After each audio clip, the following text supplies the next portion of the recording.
En épocas de saberes tristes y lecturas bárbaras como la nuestra, se suele proponer que la medicina consiste en un conjunto de información, de datos y de variables que se organizan como una práctica. Nada más erróneo. Como tantas otras, la medicina es una disciplina fundamentalmente cualitativa, que sí necesita datos, sí necesita información, pero que jamás podrían articularse sin lo que se denomina el arte de la clínica.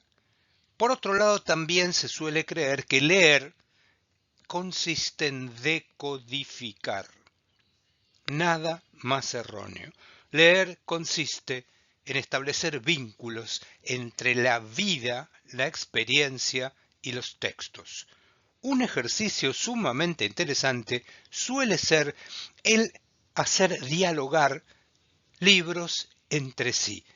Por ejemplo, en este muy breve ejercicio que les propongo, podemos hacer dialogar el libro The Knife and Gun Club, un libro de fotografías del famosísimo fotógrafo americano Eugene Richards, y tal vez el libro más importante que la literatura ha ofrecido a la medicina en su historia, que es Un hombre afortunado, de John Berger.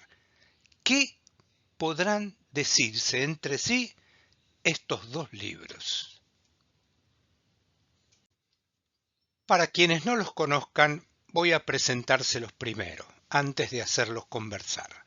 Un hombre afortunado es el libro del escritor inglés John Berger, que combina texto, hermoso texto, y hermosísimas fotografías que retratan la vida de John Sassal, un médico rural en la campiña inglesa. Allí Berger no idealiza la medicina, sino que la muestra en su complejidad cotidiana. Muestra la vida real del doctor Sassal, que no es solo un dispensador de tratamientos, sino que es un testigo confidente de la vida de sus pacientes. Dice John Berger que al igual que los artistas, o que cualquiera que crea que su trabajo es la justificación de su vida, para los estándares miserables de nuestra sociedad, el doctor John Sassal fue un hombre afortunado. Los invito a leer este maravilloso libro, por lo tanto no voy a contarles el final, pero piensen en lo que dice en estas frases John Berger del doctor Sassal. Respecto del magnífico libro de Richards, alguno de ustedes podría preguntarse ¿y para qué necesitamos un libro de arte fotográfico en la educación médica? En principio para algo muy importante, que es la conformación de la mirada médica, que es la articulación dialéctica de un modo de ver y un modo de pensar. La medicina contemporánea se articula en gran medida a través de un lenguaje técnico y denotativo, que es vital para el diagnóstico objetivo y para la comunicación entre profesionales. Sin embargo, la vivencia humana de la enfermedad, del sufrimiento asociado a ella y de la búsqueda de sentido de estas experiencias exceden los límites de una descripción fáctica. Un paciente no es meramente un conjunto de datos clínicos, sino un individuo inmerso en una narrativa personal, social y existencial compleja y única. La práctica médica se encuentra de esta forma ante una tensión fundamental: la necesidad imperativa de conformar una mirada que combina el rigor científico con la exigencia ética de comprender la subjetividad integral de la persona que sufre. Lo que acá sostenemos es que el lenguaje biomédico, indispensable, es necesariamente incompleto. Proponemos que las artes, con la riqueza y la polisemia de sus lenguajes connotativos, metafóricos y afectivos, deben funcionar en la educación médica como una lente hermenéutica fundamental. De eso estamos hablando.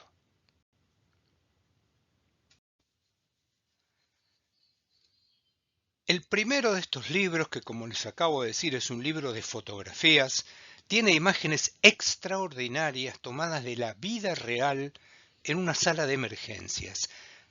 Para que podamos comenzar a hacer que un libro dialogue con otro, yo me voy a centrar simplemente en una frase del primero de estos libros, Un hombre afortunado, de John Berger, para hacerla dialogar con esta imagen que estamos viendo en este momento. Dice John Berger: para diagnosticar, el doctor Sassal tiene que comparar lo que ve con lo que ha visto en otros pacientes.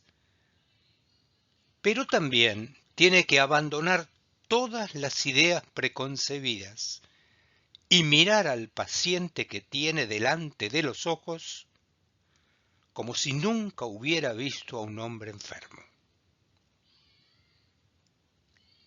La mirada general y la mirada particular, redactada con la maestría extraordinaria de John Berger, podemos verla ahora, acá, en imágenes de la vida real, en este fantástico libro de fotografías. Un libro y el otro conversan acerca de la mirada médica. ¿Por qué nos parece que esto es muy importante? Porque la medicina consiste también en combinar la objetividad con la subjetividad. Hans-Georg Gadamer, un filósofo alemán que desarrolló mucho el concepto de hermenéutica, la indagación, enseña que la objetividad total en la interpretación de cualquier experiencia es inalcanzable y que nuestras propias experiencias y conocimientos previos son inherentes al proceso de comprensión. Dice Gadamer que en lugar de intentar eliminar estos prejuicios u opiniones previas, debemos hacerlos conscientes y utilizarlos como la base para iniciar un diálogo genuino con cada paciente. Él llama a esto círculo hermenéutico, que consiste en moverse constantemente entre los detalles específicos de una enfermedad y la visión global de la vida del paciente, la biología y la biografía. Es así como se logra una comprensión profunda y completa.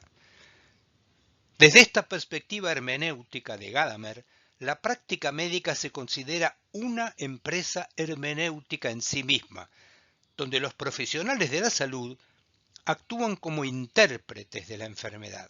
La enfermedad no es solo un fenómeno biológico, es una experiencia vivida e incrustada en una biografía personal, en un contexto sociocultural y en una red de significados subjetivos.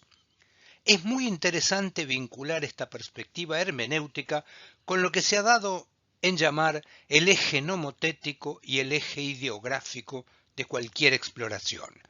El eje nomotético se centra en generalidades y en la búsqueda de leyes que expliquen los fenómenos, como la enfermedad. Se basa en experimentos y pruebas para obtener datos y evidencias que puedan generalizarse a todos los casos. Es típico de las ciencias naturales. El eje o enfoque ideográfico, por el contrario, se centra en las diferencias individuales, en los datos cualitativos y en las experiencias personales. Es, por lo tanto, biográfico.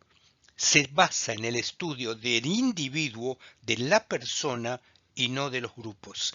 La clínica es individual, la epidemiología es poblacional. Se centra el enfoque ideográfico entonces en restablecer lo humano como foco de investigación. Un análisis detenido de la fotografía que acabamos de ver y que les propongo que vuelvan a ver, revela cómo se describe esta dualidad, se la ejemplifica como un modelo de pensamiento que podríamos llamar dialéctico. Establece la necesidad del conocimiento general, basado en las evidencias, en la comparación y en la experiencia acumulada, es decir, el enfoque nomotético o científico, pero también en el enfoque ideográfico que consiste en articular lo anterior con la singularidad irrepetible del caso presente. Abandonar ideas preconcebidas y prestarle atención a la biología de la persona que tenemos delante de nuestros ojos. La compleja mirada médica es al mismo tiempo nomotética e ideográfica. Los invito a pensar en estas ideas y a conversar con estos extraordinarios libros que no me cansaré de recomendarles. Muchas gracias.